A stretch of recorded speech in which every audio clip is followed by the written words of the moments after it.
Ici, on se trouve à Marly. On peut entendre le grand boulevard qui se trouve juste ici, qui marque l'entrée de Marly, dans un site qui était autrefois occupé par une maison de maître. Elle était trop abîmée et attaquée par la mérule, donc à un moment, on a pris la décision qu'il fallait la démolir. Le programme était aussi une ouverture formidable de la part de la ville de Marly, de se dire on va travailler une école avec un parc et on a l'envie de faire une école dans les arbres.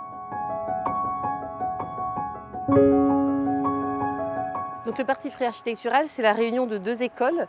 Donc une école qui était dans les quartiers sud et une école dans les quartiers nord, en une seule école avec donc un groupe scolaire élémentaire et maternelle. On est vraiment sur une réunion de deux écoles avec deux quartiers et la courbe, elle est vraiment symbolique pour nous dans le projet. Elle permet d'unifier l'Est et l'Ouest et de le rassembler au cœur du projet, dans la cour au sud. Donc la courbe, elle unifie ça. C'est vraiment deux branches qui se rencontrent et qui à un moment ne forment qu'une.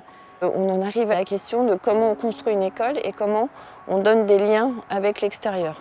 C'est à la fois un socle qui est en structure béton avec un habillage brique qui raconte vraiment l'ancrage à la ville, la robustesse. Et au-dessus, c'est des cabanes, 4 petites cabanes qui sont construites en structure bois avec bardage bois et menuiserie bois.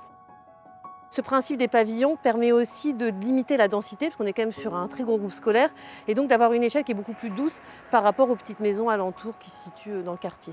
Donc déjà, c'est une enveloppe vertueuse. Et donc, on a travaillé cette enveloppe qui est pourtant assez grande, assez fragmentée pour avoir aussi un maximum de lumière naturelle, de manière à avoir une enveloppe ultra performante, en gardant des ouvertures avec la nature. Le bois, il permet de fabriquer cet imaginaire de la petite cabane perdue dans les arbres, dans les jardins. On a conservé les arbres qu'on pouvait conserver, qui sont des sujets très majestueux et qui viennent vraiment appuyer les cours d'école. L'école, elle se décompose en ce socle en briques et ces pavillons. Et l'enchaînement entre les deux permet de libérer une grande terrasse sur laquelle on est, qui donne des vues vers le parc.